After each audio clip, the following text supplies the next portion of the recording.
Assalamualaikum warahmatullahi wabarakatuh. Kembali lagi di channel Kisah Misteri.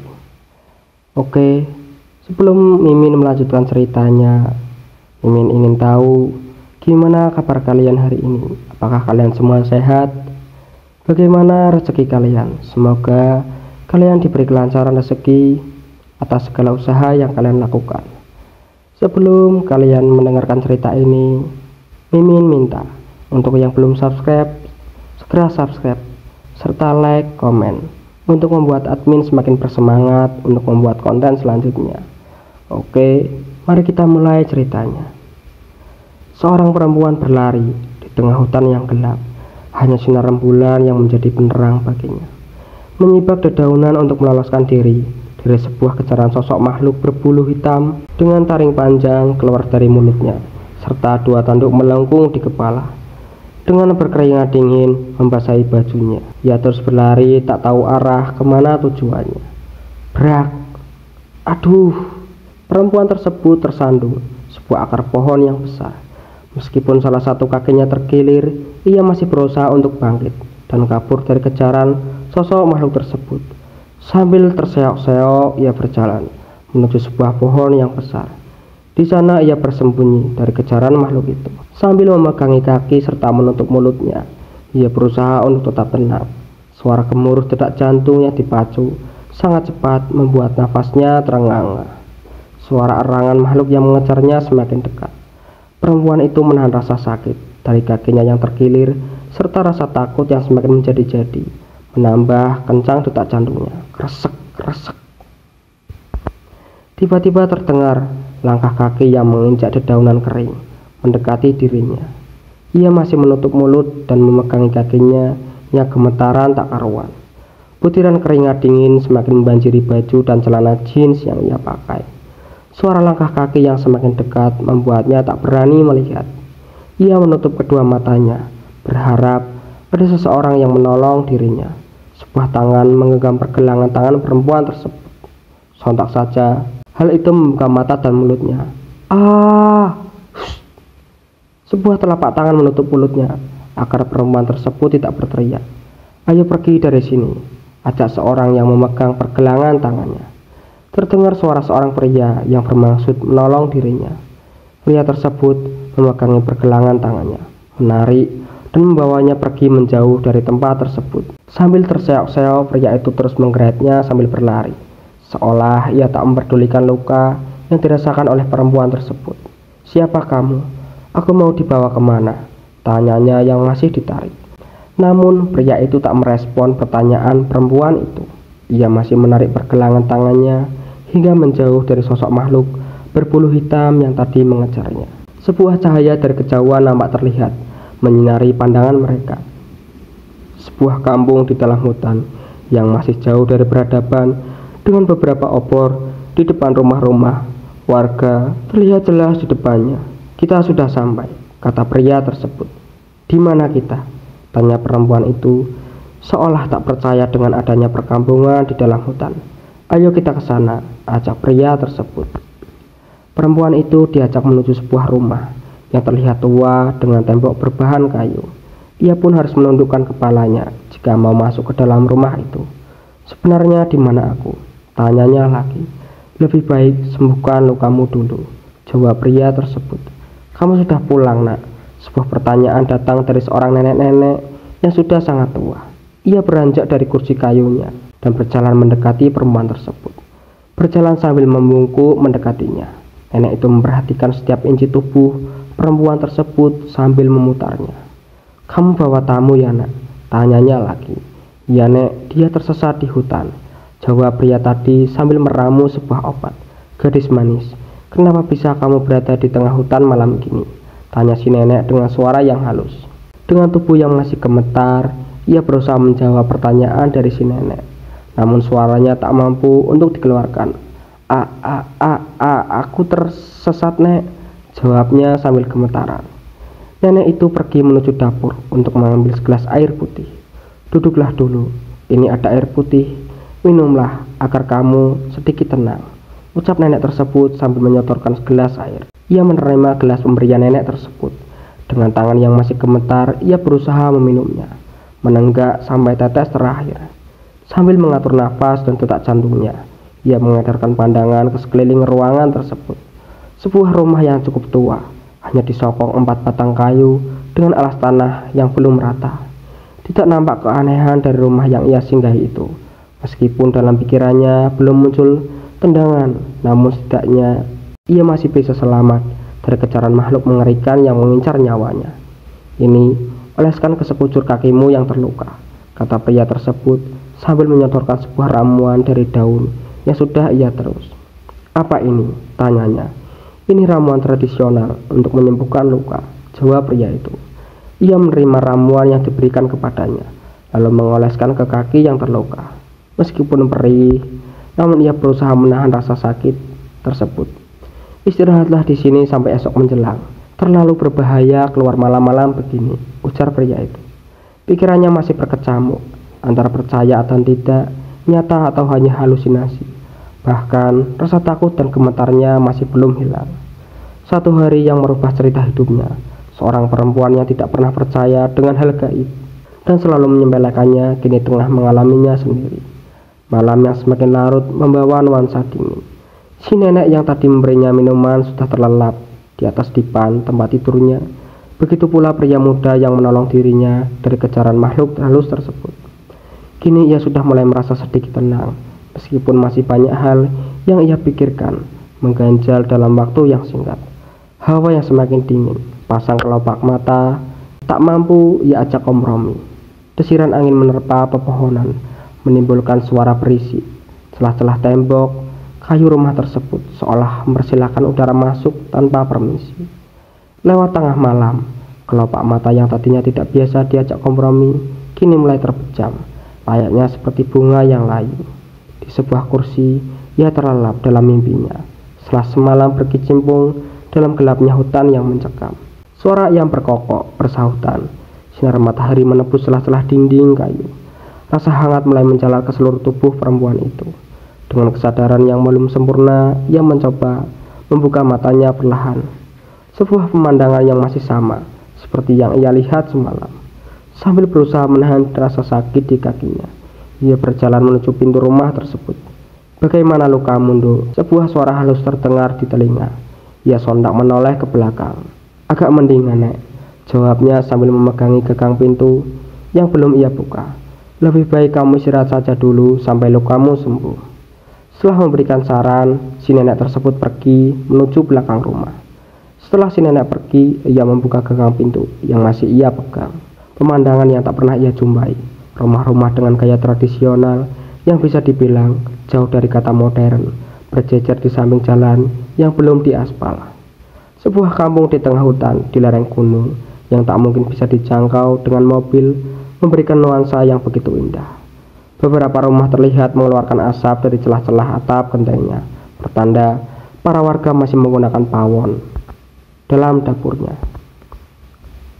Sebuah pemandangan kampung yang dikelilingi bukit dengan pepohonan yang lebat terlihat begitu indah bagi Sheila. Keindahan yang tak mungkin ia jumpai di kota tempat tinggalnya. Beberapa warga terlihat lalu lalang dengan peralatan untuk pergi ke sawah. Udara yang sejuk menambah ketentraman di hati. Angin sepoi-sepoi menyapa tubuh yang habis kelelahan. Ia menatap sekeliling dengan cermat. Beberapa rumah warga memperlihatkan identitasnya sebagai rumah yang tidak dipandang oleh pemerintah. Begitu aneh baginya, kini ia sudah bisa berjalan dengan lancar. Rasa sakit di kaki yang semalam ia rasakan kini sudah hilang. Bahkan tak ada bekas luka maupun lebam. Setelah berjalan menyusuri jalanan terjal yang belum diaspal, sebuah jalan desa yang belum terawat, sambil melihat kanan kiri rumah warga, ia terus berjalan entah kemana. Neng, nong, neng, gong. Suara gamelan terdengar, merdu sampai ke telinga Sheila. Ia berusaha mencari sumber suara yang merdu itu, sambil terus melangkahkan kakinya. Beberapa warga berkerumun di sebuah tanah yang lapang. Sheila menghampiri kerumunan tersebut dengan rasa penasarannya. Sambil berjinjit, ia ingin tahu apa yang sedang warga lihat. Suara gamelan terus berbunyi. Dengan rasa penasaran, Sheila menerobos beberapa warga yang tengah berkerumun. Sebuah tontonan yang belum pernah ia jumpai. Para wiyaga terlihat semangat menabuh alat-alat gamelan, mengiringi beberapa penari cantik dengan pakaian adatnya, lenggak-lenggok goyangan dan lekukan tangan, memberikan nuansa yang indah untuk dilihat. Tanpa berkedip, Sheila menonton pertunjukan itu. Ia seperti dihipnotis oleh suara-suara gamelan dan tarian dari para penari. Wajah yang semula dihinggapi kebingungan kini mulai menampakkan keceriaan. Senyuman yang merekah bak bunga matahari yang sedang mekar. Salah satu penari menarik dirinya untuk ikut menari. Ia terlihat kebingungan karena ia saja yang dipilih. Beberapa warga antusias menonton pertunjukan tarian musik gamelan. Tak mau mengecewakan warga, Sheila mulai menari sebisanya. Ia mengikuti gerak para penari. Alunan gamelan dan kendang serasa menghipnotis dirinya. Dengan postur tubuhnya yang tidak terlalu gemuk, ia melenggak-lenggok mengikuti gerakan para penari. Tanpa ia sadari, dia sudah menari berjam-jam, namun tidak ada mimik wajah kelelahan sama sekali. Ia tidak menyadari para warga yang berkerumun sudah membubarkan diri. Namun baginya suara gamelan masih terngiang dan menuntunnya untuk terus menari. Matahari sudah terbenam, suara gamelan yang tadinya kencang kini perlahan pudar dan kian samar terdengar, semakin mengecil dan hilang. Bersamaan hilangnya alunan suara gamelan, Sheila mulai tersadar dalam posisi sebuah tarian. Ia sangat terkejut dengan warga yang sudah hilang dari pandangannya, serta para wiyaga dan penari yang entah kemana. Terlebih cahaya matahari yang tiba-tiba berganti dengan malam yang gelap gulita. Sheila mulai merasakan adanya keanehan terhadap desa yang ia singgahi. Rasa cemas dan gelisah mulai menghinggapi dirinya. Ia tak tahu harus kemana dan bagaimana dia mengatasi keadaan yang tidak ia mengerti. Dengan wajah kebingungannya, ia berjalan menyusuri rumah-rumah warga setempat. Keseimbangannya mulai goyah, kepalanya terasa berputar-putar, dan ia pun terjatuh tak sadarkan diri. Malam yang dingin, sebuah tubuh tergeletak di tengah jalanan, tanpa alas maupun selimut. Sebuah tubuh yang seakan dipaksa menari dari pagi hingga malam tanpa berhenti. Itu sudah tak sanggup lagi menggerakkan dirinya. Angin malam yang terus menusuk pori-pori kulitnya kini mulai terasa hangat. Tubuh yang tergeletak beralas tanah kini sudah terbaring di sebuah dipan dengan selimut yang cukup tebal. Seorang pria tengah membakar kayu di pawon untuk menghangatkan tubuhnya. Suara rintik air hujan jatuh ke atap rumah, menambah hawa dingin semakin menusuk kulit. Sepasang bola mata yang terlalap kini mulai terbuka. Sheila yang terbangun hanya bisa menggerakkan kelopak matanya. Tubuhnya terasa kaku, tak bisa digerakkan. Suaranya pun tak mau keluar. Ia mencoba untuk berbicara. Di tengah hujan, ia hanya mampu memandangi langit-langit rumah tersebut, sambil berharap bisa keluar dari kampung itu dan pulang. Butiran air mata keluar membasahi kerah bajunya. Ia mengingat-ingat masa-masa bersama ayah dan ibunya serta adiknya, bersama teman-teman dan saudaranya, bersukaria, bercanda dan bergurau. Masa-masa yang entah akan terulang kembali atau tidak, ia tidak pernah tahu. Bulir-bulir air mata terus saja keluar tanpa henti. Waktu terasa sangat lama baginya, yang tidak tahu sedang berada di mana. Dirinya kini mulai dihinggapi rasa keputusasaan. Andai aku bisa menggerakkan tubuhku, aku akan keluar dari kampung ini, batin Sheila. Ia masih memandangi langit-langit rumah yang terbuat dari bambu, sebagai tatakan genteng yang terlihat bambunya sudah agak lapuk. Ini ada singkong rebus. Makanlah, jika tubuhmu sudah bisa digerakkan, kamu pasti lapar, kata pria yang menolong dirinya dari kejaran sosok makhluk menyeramkan. Setelah menaruh singkong rebus yang masih panas, pria itu berjalan menuju pintu dan pergi entah kemana. Jari jemari Sheila mulai bisa digerakkan. Ia senang, meskipun hanya jari-jarinya saja yang bisa digerakkan. Ia berusaha dengan keras untuk terus menggerakkan jari-jarinya. Di malam yang semakin larut, ditemani hujan yang tak kunjung terang, Sheila sudah bisa menggerakkan pergelangan tangannya. Berkali-kali ia berusaha menggerakkan tangannya, namun masih terasa kaku. Kerucuk-kerucuk-kerucuk-kerucuk.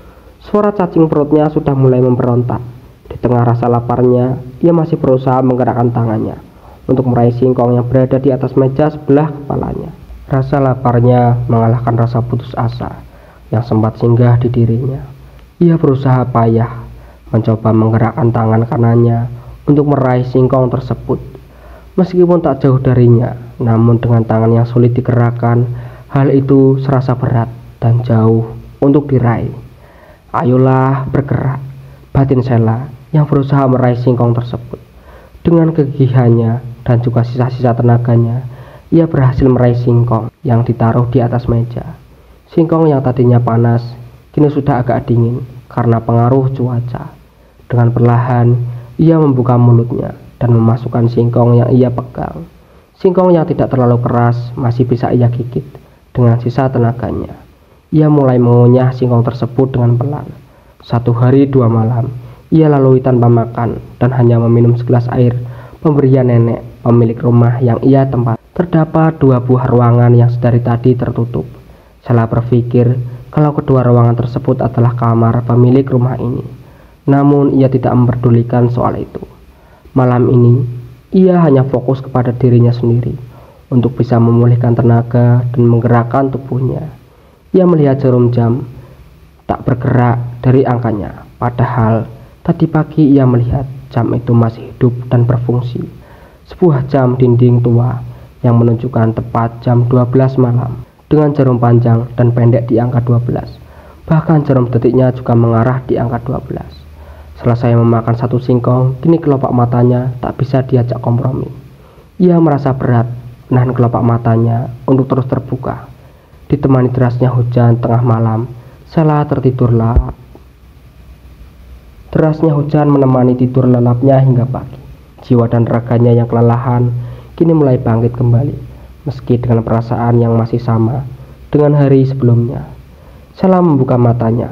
Perlahan sebuah sinar menembus celah-celah atap rumah yang ia singgahi, menghangatkan tubuh yang seharian dipaksa untuk menari.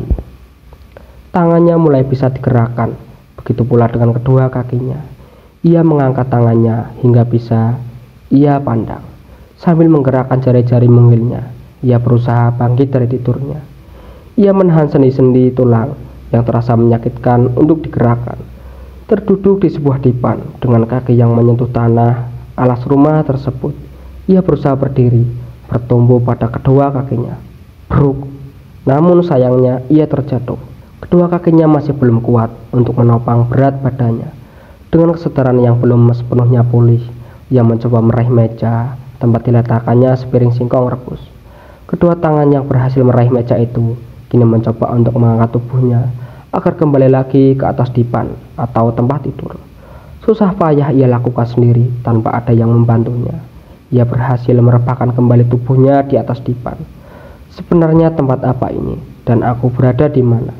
Batinnya yang masih dalam keadaan terlentang. Kamu sudah bangun, Duk. Sebuah suara halus mendekatinya. Seorang wanita tua dengan keriput memenuhi wajahnya, memakai tongkat sebagai penyangga. Ia berjalan menghampirinya. Ia berdiri tepat di samping dipan, tempatnya berbaring. Sebenarnya aku ada di mana, Nek? Tanya Sheila yang berusaha menghapus air mata dengan kedua lengan baju panjangnya. Kampung ini dinamakan Kampung Talijiwo, Duk. Segeralah keluar dari sini setelah tubuhmu sehat. Kamu sudah ditandai oleh mereka, jawab sang nenek. Mereka? Mereka siapa, Nek? Tanyanya lagi. Penghuni Kampung Alaspati, jawab si nenek yang langsung pergi meninggalkan dirinya. Sheila mendapatkan sedikit informasi terkait tempat yang sekarang ia singgahi. Meskipun begitu, ia masih belum mengerti tentang keanehan yang dialaminya selama berada di Kampung Talijiwo. Kebiasaannya yang hidup di perkotaan kini membuat dirinya kesulitan untuk menerima kenyataan pahit yang ia alami saat ini. Kehidupan yang ia jalani sebelumnya terkesan sangat menyenangkan. Sheila berasal dari keluarga kaya raya.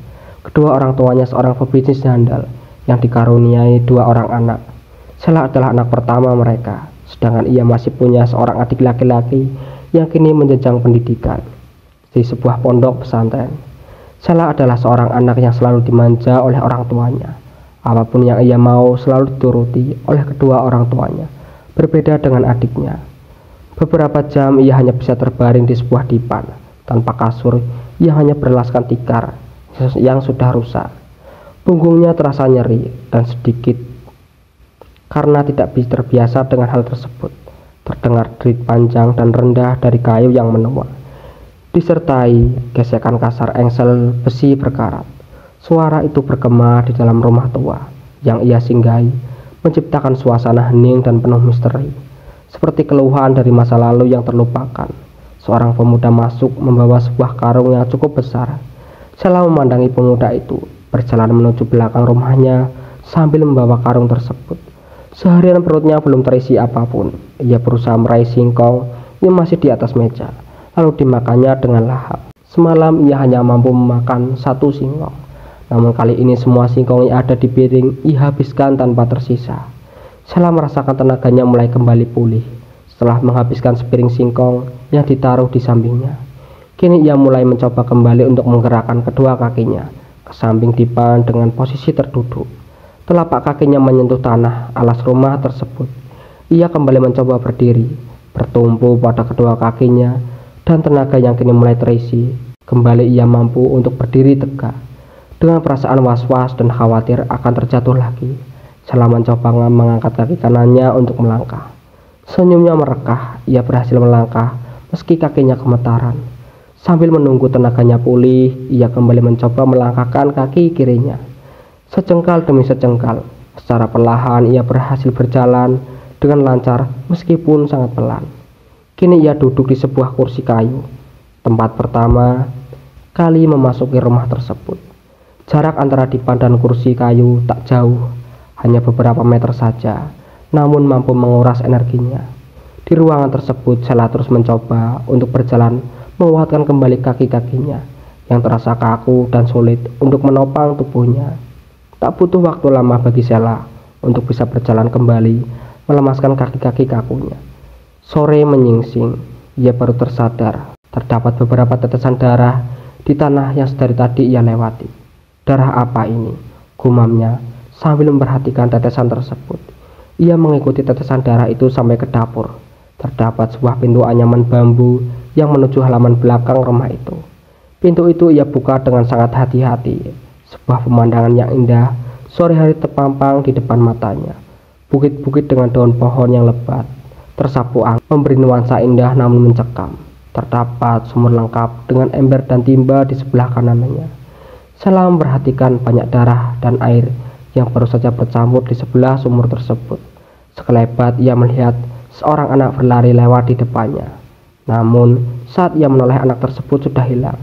Hati-hati, nanti terpeleset masuk ke dalam sumur. Aku juga yang susah nanti. Sela terkejut dan langsung membalikkan badan menuju sumber suara. Seorang pria muda yang bertubuh besar, tinggi dan gagah, sambil membawa beberapa kepala ayam hutan yang terlihat sudah dibersihkan. Maaf, kata Sela. Kembalilah masuk, sudah mau malam. Aku masih harus membersihkan beberapa ayam lagi, ujar pemuda tersebut. Tanpa menanggapi perkataannya, Sela bergegas masuk ke dalam rumah. Ia kembali membaringkan tubuhnya ke dipan. "Nduk, tidak baik surup-surup gini tiduran," kata sang nenek menasihati. Karena ia menumpang di rumah tersebut, mau tidak mau menuruti saja apa yang dikatakan sang nenek. Ia beranjak dari depan menuju kursi kayu yang tadi ia duduki. Udara malam mulai menerobos celah-celah dinding dan atap rumah. Cuaca yang tadinya tenang saja kini mulai terdengar gemuruh petir bersahutan. "Nek, hari ini aku menangkap banyak ayam hutan," kata pemuda itu selesai memasak hasil tangkapannya. "Baguslah kalau begitu," tanggap si nenek. Pemuda tadi menyotorkan sepiring nasi dan ayam hutan yang selesai ia masak kepada Sela. "Makanlah, biar tenagamu kembali pulih," kata pemuda tersebut yang kini duduk di sebuah kursi kayu kecil di depan neneknya. Bagaimana caraku keluar dari sebuah pertanyaan yang membuat sang nenek dan cucunya menghentikan aktivitasnya. Mereka menoleh ke arah Sela dengan tatapan tajam. Pemuda itu berjalan mendekati Sela sambil memegangi sebuah piring yang sedang ia makan. Ia duduk di sebuah kursi kayu berhadapan dengan Sela. Sebuah meja kayu panjang menjadi pembatas kedua orang tersebut. "Kamu tidak bisa keluar dari kampung ini. Tunggulah sampai besok pagi," kata pemuda itu sambil meneruskan makanannya. "Kenapa harus besok pagi? Bukankah kamu sudah melihat salah satu dari mereka? Kenapa masih bertanya? Jika masih sayang dengan nyawamu, ikutilah kata-kataku. Besok aku akan mengantarmu," ujar pemuda itu. "Makanlah agar tenagamu kembali pulih," lanjut pemuda itu. Malam yang semakin larut dengan gemuruh petir yang tak henti-hentinya menggelegar, memberi rasa khawatir dan cemas. Sela kembali menuju dipan setelah menyelesaikan makannya. Ia membaringkan tubuhnya kembali. Kini tubuhnya sudah terasa kembali normal. Ia sudah bersiap menghadapi esok yang lebih cerah dan berharap nasib esok kembali membaik. Untuk bangun. Sebuah suara terdengar berbisik ke telinga Sheila. Dengan berat ia membuka kedua matanya. Ayo cepat, kamu mau pergi kan? Dengan kesadaran yang masih belum sempurna, ia melihat seorang pemuda, pemilik rumah itu, membangunkan dirinya. Sheila berusaha bangkit dari dipan sambil mengumpulkan seluruh kesadarannya. Pergelangan tangannya ditarik dengan kuat yang membuat tubuhnya terasa hampir terbang. Wajah lusuh dengan rambut yang belum tersisir, seolah seperti benang layangan yang terhempas ke sana kemari. Pemuda itu menarik Sheila keluar rumah melewati pintu belakang. Sheila yang tak tahu apa maksud dari pemuda itu pun hanya mengikuti arahannya dengan pasrah. Pemuda tersebut berlari sambil menggeret pergelangan Sheila dengan cepat. Sheila merasa kewalahan mengikuti langkah kaki pemuda tersebut. Aku mau kamu bawa kemana? Tanya Sheila. Keluar dari kampung, jawab pemuda tersebut. Mereka berdua berlari melewati area persawahan dengan tanaman padi hijau yang cukup luas dikelilingi perbukitan. Bruk! Sheila tersandung sebuah batu dan terjatuh. Pergelangan tangannya ditarik dengan kasar oleh pemuda itu. Au, sakit, katanya dengan sedikit kesal. Cepatlah, kita tidak punya banyak waktu, ujar pemuda itu. Sheila berusaha bangkit kembali. Kini ia memilih untuk berlari sendiri mengikuti pemuda itu. Tanpa mereka sadari, sepasang bola mata merah sedang mengintai mereka berdua dari balik pohon. Mereka kembali berlari. Sheila mengekor pemuda itu. Dengan langkah kakinya yang panjang, Sheila terlihat kesusahan mengimbangi lari pemuda itu. Butiran keringat membasahi bajunya. Sudah beberapa hari ia tidak mengganti pakaiannya karena memang tidak punya pakaian ganti. Pelarian mereka sampai di sebuah jalur menanjak. Mereka harus mendaki jalur tersebut tanpa sebuah tali pengaman. Meskipun tidak terlalu menanjak, namun bagi Sheila hal itu cukup menyulitkan. Ia harus membungkukkan punggungnya sambil merangkak menuju atas bukit. Ia masih setia mengikuti pemuda itu. Hei, sebenarnya namamu siapa? Tanya Sheila yang masih merangkak mengikutinya. Namaku Satria. Maaf kalau telat mengenalkan, jawab Satria. Kenapa kita buru-buru? Bukankah ini masih pagi? Susah untuk dijelaskan. Kemarin aku melihat mobilmu masih ada di pinggir jalan. Kita lewat jalan memutar biar aman, jawab Satria. Dengan susah payah Sheila merangkak, hanya berpegangan batu dan akar pohon. Akhirnya sampai di atas bukit. Dari atas bukit ia melihat jalan yang beraspal membelah hutan. Apa kamu lelah? Tanya Satria. Boleh aku istirahat sebentar? Sheila balik bertanya. Hanya sebentar saja. Setelah kita menuruni bukit ini, kita sampai di jalan. Sesampainya di jalan, ikuti jalur menurun. Nanti kamu akan menemui mobilmu. Satria memberikan arahan kepada Sheila. Ini, minumlah. Ia memberikan sebuah botol plastik berisi air. Sheila meminumnya hingga tandas tanpa sisa. Ups, maaf, malah aku habiskan. Pemuda itu hanya menggelengkan kepalanya, melihat Sheila yang terlihat kehausan. Cerahnya sinar matahari tiba-tiba saja menjadi gelap. Hanya hitungan detik, hari mulai berganti dari siang menjadi malam. Ayo cepat kita lanjutkan perjalanan, perintah Satria. Satria menarik tangan Sheila yang masih terduduk di atas sebuah batu. Mereka kembali berlari menuju jalan setapak, menuju bawah bukit. Samar-samar ia masih melihat jalan beraspal dari atas bukit. Namun dengan perubahan hari yang begitu cepat, jalanan yang ia lihat kini mulai tertutup oleh gelapnya malam. Bruk! Lagi-lagi ia tersandung, namun kali ini ia bukan tersandung batu, melainkan sebuah akar pohon yang begitu besar. Satria yang tak menyadari Sheila yang terjatuh kini sudah jauh meninggalkan dirinya sendiri di bukit dalam gelapnya malam. Kenapa aku malah ditinggal? Sheila kesal dengan Satria yang pergi begitu saja meninggalkan dirinya. Sheila yang tak tahu arah hanya bisa berlari mengikuti jalan setapak ke arah perginya Satria. Di sisi lain, Satria menoleh ke belakang untuk memastikan keberadaan Sheila yang masih berlari mengikutinya. Cepatlah, sebentar lagi sampai di bawah, kata Satria. Ia tidak menyadari kalau Sheila yang ada di belakangnya bukan Sheila yang sesungguhnya. Ia terus berlari menuju jalan beraspal. Satria berhenti ketika sampai di pinggir jalan. Ia menoleh ke belakang untuk kembali memastikan kalau Sheila masih ada. Ikutilah jalan ini menuju bawah, kata Satria menunjuk arah jalan. Sela berdiri mematung sambil menundukkan kepalanya. Satria menatap curiga kepada Sela karena tingkahnya begitu tak biasa. Wajahnya yang menunduk masih bisa dilihat oleh Satria yang berada di bawah. Ia melihat Sela dengan wajah yang sendu, bibirnya memutih. Sela yang bergeming di depan Satria kini mulai berubah wujudnya menjadi sosok bergaun putih dengan muka yang hancur penuh darah serta gigi runcing dengan lidah panjang yang menjulur keluar dari mulutnya. Sialan, terlambat. Satria berlari menerjang sosok tersebut. Sosok tersebut terbang menghindari Satria. Ia melayang mengikuti Satria sambil tertawa. Hihihihihi. Suara tawa yang melengking seolah menggores gendang telinga Satria. Ia masih berlari tanpa menghiraukan sosok tersebut. Sela yang terus berlari tak kunjung menemukan jalan beraspal. Dadanya kembang kempis dengan suara degup jantung yang kencang membuatnya kelelahan. Ia memutuskan untuk beristirahat di bawah sebuah pohon. Sambil mengatur nafasnya, ia mengamati sekeliling. Bukankah ini akar pohon yang tadi? Gumam Sela memperhatikan akar tersebut. Ternyata ia hanya berputar-putar tak jelas di wilayah itu. Belum selesai mengatur detak jantungnya dan nafasnya, ia terpaksa bangkit untuk melanjutkan perjalanannya. Rasa cemas dan khawatir mulai menghinggapi dirinya. Ia yang tak tahu jalan hanya bisa menyusuri jalan setapak itu. Satria, Satria, teriaknya mampu membuat beberapa burung terbang dari pepohonan. Suara burung hantu dari atas pohon seakan memberikan suasana yang mencekam. Ditambah desiran angin menerpa pohon seolah memberikan gambaran sebuah tanah tanpa kehidupan. Satria, ia yang sudah lelah untuk berlari kini memilih berjalan sambil memanggil Satria, hanya mengandalkan cahaya dari pantulan rembulan. Sebuah sosok yang tak asing baginya kini berjalan menghampiri dirinya. Satria, panggil Sela. Dari mana saja kamu? Tanya Satria yang berjalan menghampiri. Dari tadi aku hanya berputar-putar di sini. Aku tak tahu lagi harus lari kemana. Jawab Sela. Dengan senyum penuh misteri, Satria menarik pergelangan tangan Sela.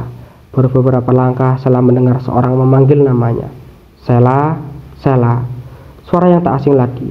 Baginya sedang memanggil namanya. Ia berusaha menepis panggilan tersebut karena merasa Satria yang asli tengah memegang pergelangan tangannya. Tak usah kau hiraukan suara itu, mungkin itu hanya jebakan untuk menarikmu, kata Satria. Sontak saja Sela menepis genggaman tangan Satria. Kini ia tahu mana Satria yang asli dan mana yang palsu. Kenapa kau melepaskan genggamanku? Kita akan segera sampai di tempat tujuan, ujar Satria. Kamu bukan Satria, kata Sela yang perlahan menundur menjauh dari Sela. Sela, suara panggilan itu masih terdengar ke telinganya. Satria yang ada di hadapannya kini berubah wujud menjadi sosok berbulu hitam dengan mata merah dan gigi runcing yang panjang keluar dari mulutnya serta dua tanduk melengkung di atas kepalanya. Sosok yang pernah mengejar dirinya malam itu kini tengah berada di hadapannya dengan kaki yang gemetar dan ketakutan yang tidak bisa ditepis lagi. Ia perlahan mundur menjauh dari sosok itu. Ia berbalik arah dan langsung berlari dengan kencang. Suara panggilan dari Satria semakin terdengar jelas dan dekat. Benar saja, sosok Satria yang asli tepat berada di depan, tak jauh dari dirinya.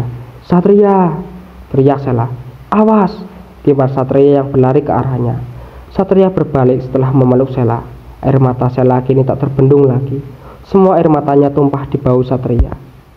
Ada yang aneh dengan Satria saat memeluk Sela. Sela melihat di balik punggung Satria menancap sebuah pohon yang runcing. Sela melepas pelukan Satria. Ia melihat darah segar keluar dari mulut Satria. Satria, kata Sela menangis sambil menutup mulutnya. Pergilah, cepat. Satria yang tak kuat lagi menahan rasa sakit tersungkur. Sebuah pesan terakhir yang ia ucapkan kepada Sela untuk segera pergi. Sosok hitam itu melayang mendekati dirinya. Sela tak menyia-nyiakan waktu yang tersisa. Ia berbalik arah dan beranjak pergi dari tempat itu. Sela berlari sangat kencang. Ia menggunakan seluruh tenaganya untuk bisa kabur dari sosok itu. Namun naas, di sisi berlawanan sosok putih bermuka hancur dengan gigi kecil yang tajam seperti pisau serta lidah menjulur keluar dengan cepat terbang ke arahnya. Sela yang terkejut, kehilangan keseimbangan dan terjatuh ke jurang. Jelek, tubuhnya tertusuk sebuah pohon yang lancip hingga menembus perutnya. Keringat dingin membasahi seluruh baju tidur. Sela terbangun dari mimpi yang paling buruk sepanjang hidupnya. Detak jantungnya terpacu dengan cepat, nafasnya terengah-engah di tengah kesadaran yang belum sepenuhnya terkumpul. Ia masih belum percaya kalau yang dia alami hanya sebuah mimpi, namun baginya terasa begitu nyata. Sheila, bangun. Suara panggilan yang kencang menembus celah pintu kamarnya. Sheila yang kesadarannya belum pulih, merasakan pusing di kepalanya.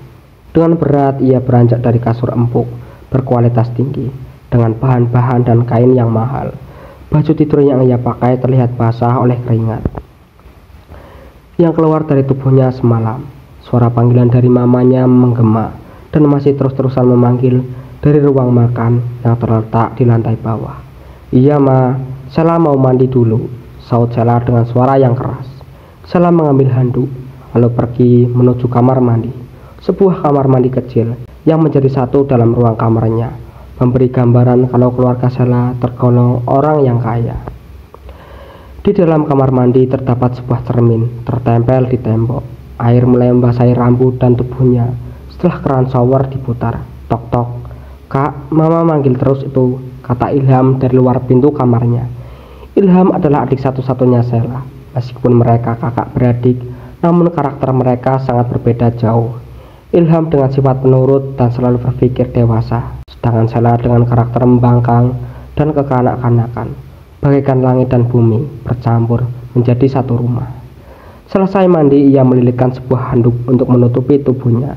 Sambil bercermin, ia menatap dirinya yang terlihat cantik. Dalam kedipan mata, sebuah sosok wanita cantik bermahkota emas nampak dalam cermin. Sosok itu tepat berada di belakang dirinya. Sontak saja, ia membalikkan badannya untuk melihat kembali sosok tersebut. Namun bersamaan dengan itu, sosok tersebut langsung menghilang. Ia kembali menatap cermin yang berada di depannya. Ia menganggap hal itu sebagai halusinasinya saja. Sheila keluar kamar, lalu berganti pakaian. Setelah selesai mengganti pakaian, ia keluar menuju ruangan makan yang ada di lantai bawah. "Ngapain kamu senyum-senyum?" tanya Sheila sinis. "Siapa juga yang senyum sama kakak?" jawab Ilham. "Sudah, makan dulu," kata Bu Nisa. Bu Nisa adalah sosok ibu yang sangat perhatian kepada kedua anaknya. Semasa mudanya, ia hanya anak desa yang kebetulan berjodoh dengan Pak Hendrik. Pak Hendrik sendiri anak dari keluarga yang kaya raya. "Ayah sudah berangkat, Ma?" tanya Sheila. "Sudah, baru saja tadi." "Kenapa emangnya?" tanya balik Bu Nisa. "Gak apa-apa, Ma," jawab Nisa singkat. Di sebuah meja makan yang sangat besar dan bagus, Sheila dan Ilham sedang menyantap masakan ibunya yang rasanya tiada tanding. Dari kecil Bu Nisa yang berasal dari desa memang suka membantu ibunya memasak di dapur. Bahkan ia juga membantu bapaknya untuk merawat sawah dan kebun. Pekerjaan-pekerjaan keras sudah biasa ia jalani semasa kecil. Di samping itu, Bu Nisa juga lulusan sebuah pondok pesantren di kota Kudus. Ia sendiri berasal dari kota Blora, namun kini ia bersama Pak Hendrik tinggal di Semarang. Pak Hendrik sendiri memiliki berbagai bisnis, dari restoran, mebel, sampai toko yang menjual bahan-bahan bangunan. Semua bisnisnya memiliki cabang di berbagai kota di Jawa Tengah. Pak Hendrik sendiri hanya bisa pulang seminggu sekali, kadang juga sampai sebulan sekali. Ia terlalu sibuk mengurusi berbagai bisnisnya di beberapa kota. Meskipun bisnis restorannya sudah ia serahkan ke anak perempuannya, namun hal itu tidak mengurangi kesibukan bisnis lainnya. Sheila sendiri baru lulus kuliah 1 tahun yang lalu. Seminggu sekali ia selalu berkeliling untuk mengecek restoran yang ia pegang. Meskipun hanya ada 5 restoran, namun letaknya di kota-kota yang berbeda. Semua restoran yang ia pegang berada di jalur yang strategis. "Kak, bukannya hari ini kakak jatah mengecek restoran?" tanya Ilham yang baru saja selesai sarapan. "Iya, kenapa emangnya? Mau ikut?" tanya balik Sheila. "Pengen sih, tapi malas kalau satu mobil sama kakak." Mendengar jawaban adiknya, Sheila menoleh dan menatapnya dengan sinis. Kakak adik yang tidak pernah ada akurnya. Itu kalau bertemu pasti berdebat dan bertengkar. Ilham seorang santri, meskipun dari keluarga yang kaya raya, namun ia lebih memilih mondok setelah lulus SMA daripada kuliah. Bu Nisa tidak pernah menuntut anaknya untuk menuruti keinginannya terkait masa depan anak-anaknya. Mereka bebas menentukan jalan mereka sendiri asalkan itu baik dan benar. "Ilham, setelah selesai mondok, ayahmu bilang sama ibu agar kamu membantunya mengurus mebel," ucap Bu Nisa. "Kemungkinan masih 2 tahun lagi loh Bu, Ilham selesai," saut Ilham. "Iya, nggak apa-apa, sekalian nanti kalau kamu ada waktu bisa belajar bagaimana mengolah bisnis itu. Kasihan ayahmu kalau mondar-mandir, nanti boyoknya kumat," ujar Bu Nisa. Nisa tersedak mendengar perkataan ibunya. Gelagapan ia meraih segelas air putih yang tak jauh dari tangannya, lalu meminumnya. Kalau makan tak usah buru-buru, nasihat Bu Nisa kepada anak perempuannya. Iya ma, timpal Sela. Ma, liburanku kan masih lama. Boleh aku ke rumah kakek? Udah lama nggak sana, pinta Ilham. Iya, tinggal kamu naik mobil sama kakakmu. Lagian juga salah satu restoran yang dikelola kakakmu ada juga di sana, jawab Bu Nisa. Tapi aku kan nggak bisa lama-lama di rumah kakek ma. Kalau ngantar si culun ini sih bisa-bisa saja, asal dia ganggu kerjaanku. Enak aja si culun, kakak itu udah tua masih jomblo, jadi perawan tua kapok ntar. Kamu kalau ngomong nggak bisa dijaga ya lunculun. Sudah, Sela antarkan adikmu ke rumah kakek. Dan kamu Ilham, jangan ganggu pekerjaan kakakmu, hardik Bu Nisa. Iya ma, jawab mereka kompak. Meskipun mereka sering berdebat bahkan bertengkar, namun mereka tak pernah membantah nasihat dan omongan dari orang tuanya. Salah satu didikan Bu Nisa yang ia tanamkan ke anaknya adalah untuk selalu menghormati orang tua serta yang lebih tua dari mereka. Bisa dibilang kalau Bu Nisa berhasil menanamkan itu kepada anak-anaknya. Selesai sarapan, Sela kembali menuju kamar untuk berkemas karena ia akan melakukan perjalanan keliling beberapa kota. Meskipun sebulan hanya sekali, namun butuh waktu seminggu untuk mengecek beberapa restoran yang sudah dipasrahkan kepadanya. Ilham juga terlihat sedang mengemasi barang-barang yang akan ia bawa ke rumah kakeknya. Terlihat keduanya turun dari tangga dengan barang-barang dan tas yang besar. Entah apa isinya, hanya mereka saja yang tahu. Ham, bantu aku membawa tas ini ke bagasi belakang, kata Sela. Iya. Ilham hanya menyahauti perkataan kakaknya dengan singkat, sambil mengangkat bawaan tas yang berat milik kakaknya. Isinya apa sih? Kok berat banget? Tanya Ilham. Laki-laki nggak perlu tahu isi tas wanita, nggak baik, jawab Sela. Iya Bu Ustazah yang cantik dan cerewet, ledek Ilham. Ia membawa tas kakaknya, lalu menaruhnya di bagasi belakang. Begitu pula sebuah tas sedang miliknya. Berbeda dengan kakaknya, ia hanya membawa satu tas saja, sedangkan kakaknya membawa beberapa tas kecil dan satu tas besar